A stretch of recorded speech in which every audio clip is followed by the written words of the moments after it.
Good morning, dear friends. Here we are. Good evening, good afternoon, whichever way you watch this video. Welcome. It's an honor and a pleasure to be with you here from the Spirit Society of Richmond. We have translated and revised the chapters of the book Right Path by the Spirit Emmanuel through the mediumship of Francisco Candido Xavier. It's always an honor and a blessing to be with you. And here we are, chapter 49. Emmanuel titled this chapter, Do Not Censor. And he will say to us this morning, today, quote, Do not censor. Where evil appears, let us rectify loving, undertaking such work from ourselves. The surgeon supports the sick body, using care and affection with suitable scalpels. The artist works the stone to his or her own dream, slowly and patiently framing its structure. No one undoes the darkness without light. In recognizing the light is born of the forces that wears down, in praise of cooperation and benefit, love proceeds from the heart that gives itself to the work to understand and help. Unquote. That's the first part of this of the chapter by Emmanuel. So let's look at our position and the teachings we can get from this part. He's saying, no one undoes darkness without light. So in order for us to work in rectifying the evil that may appear within us, we need to undertake the work of love and care for others and bringing the light of the Master to our lives. Beautiful words, right?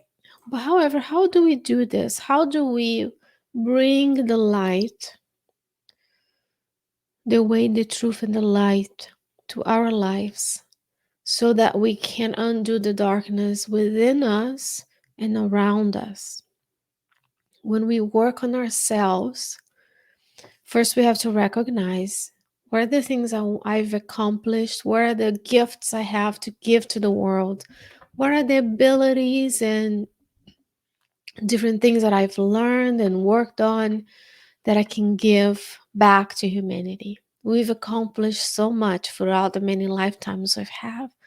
We still have a few things to work on as we march forward towards being a superior spirit. And that's what we're talking about here, is talking about undoing the darkness within, bringing light towards ourselves. And when we do something different, so think about in terms of the physical, some of the more mechanistic things that happen. When I'm doing something, when you're modeling a behavior to your loved ones, your coworkers, let's say, for example, you're able to stay calm within a stressful situation. You're able to see that person as a child of God who needs help, and I emanate that love and kindness around me. You and I have within ourselves something that calls mirror neurons.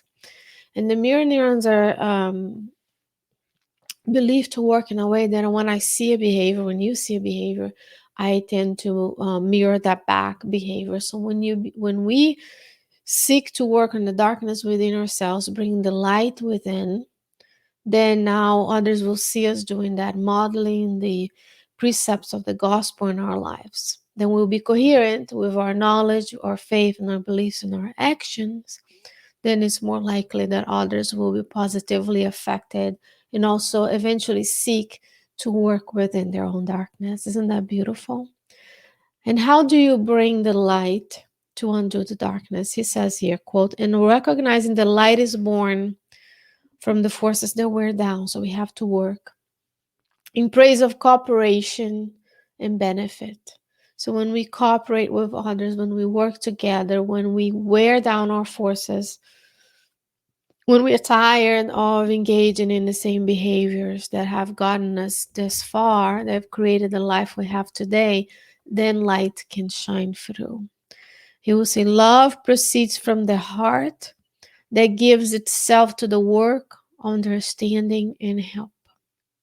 So we need to be understanding and helpful to others so that the light within us can shine, leaving our darkness behind. What else does he say?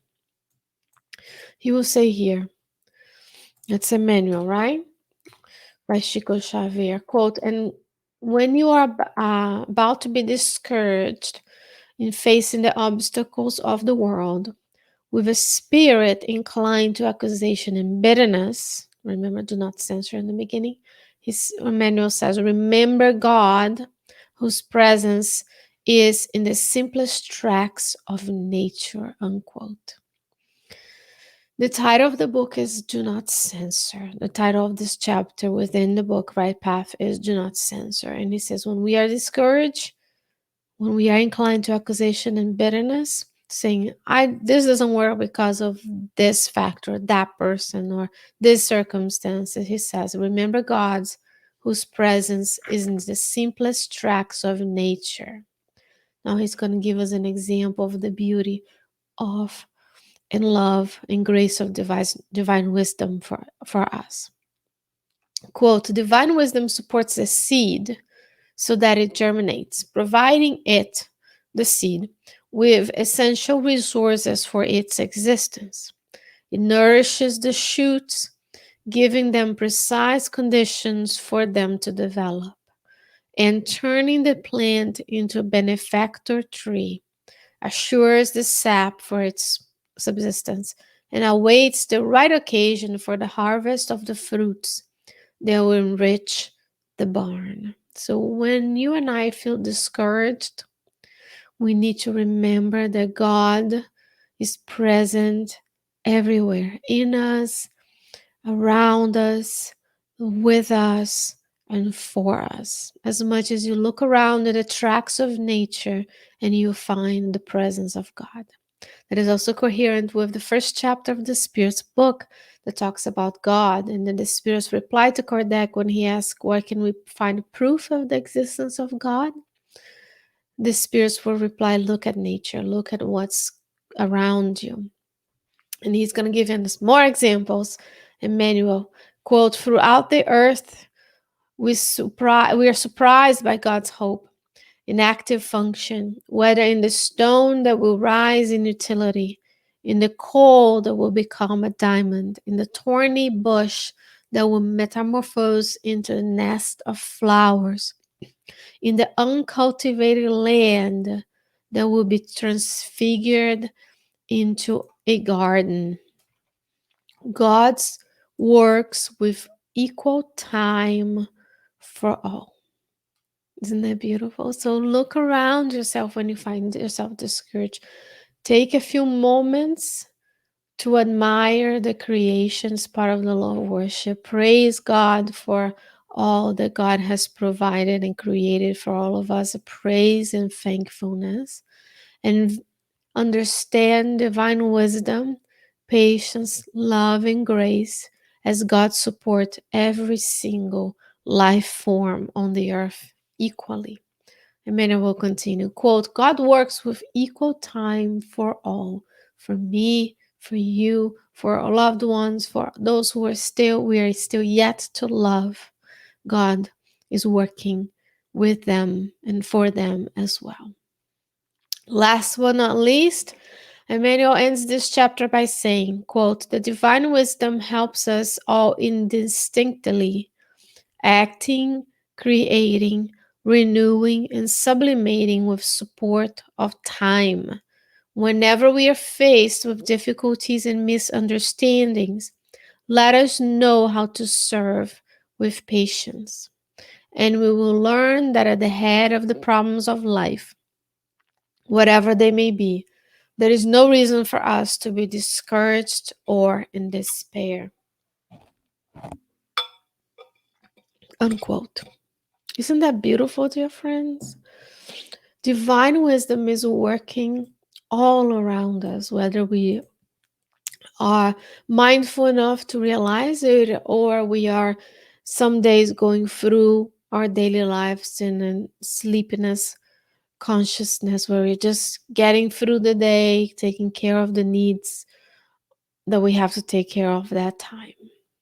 The beauty of these teachings by Emmanuel that is showing us the right path is to not become embittered or to feel like we need to criticize. The right path includes not censoring others or the situations we encounter ourselves with. He says here, whenever we are faced with difficulties and misunderstandings, let us know how to serve with patience, and we will learn that ahead of the problems, whatever they may be, there's no reason for discouragement and despair. It's easier said than done, of course, otherwise we wouldn't be here listening to Emmanuel. However, we need to make a commitment to have awakened conscience today to realize that discouragement and despair have no place in the right path between where you are today and the right path to God and to Jesus ultimately. So whenever we find ourselves in difficulties, let us know how to serve with patience. Are you feeling discouraged and in despair? Are you facing obstacles in the world? Welcome to the club. We all do. All of the human beings incarnated and those who are incarnated all around us as well. We all face obstacles during this existence. And he's saying we need to trust the divine wisdom that supports all that is around us. The wisdom of God is everywhere. In the book Genesis by Allan Kardec, the spirits will tell us that divine providence is God's care for all creatures. And it will tell us that God is at the center of everything. And Leon Denis will add to it by saying that God is at the center of love, which is the glue that keeps us all connected in the entire universe. Therefore, let's be faithful and let's trust in God's divine wisdom to support you and I through the difficulties we may be suffering. And today we have the invitation to be together, nourishing our souls, serving, loving, spreading consolation. Here, wherever you are, you have a role to play in helping others, serving with patience. Look around for people and places where you can act, when you can use all the abilities you've already gathered throughout the many, many existences you've had. There is a place for all of us. Therefore, when we serve others, even the science of the world knows today that it benefits ourselves as well. So look around for places and things to help, to serve with patience, so that we can learn that there is no need for discouragement or despair. Today, we're invited to stop any censorship, any accusation, and any bitterness, and to trust in God that we can conquer together all the difficulties of our lives. Dear friends, that's all we have for you today with the book Right Path by the Spirit Emmanuel through the mediumship of Francisco Candido Xavier. Thank you very much for being with us this morning, and I thank Emmanuel for his loving kindness and Chico Xavier's dedication to bring us these teachings today. His dedication to the cause has brought us together, and I invite you to also join us by sharing this content. Perhaps someone out there who may be discouraged and despair could learn that God is caring and is acting equally and indistinctively in all of our lives. I'm going to invite you to join me again another time when we return for another chapter of the book Right Path. Until then, stay well, stay safe. I will see you soon.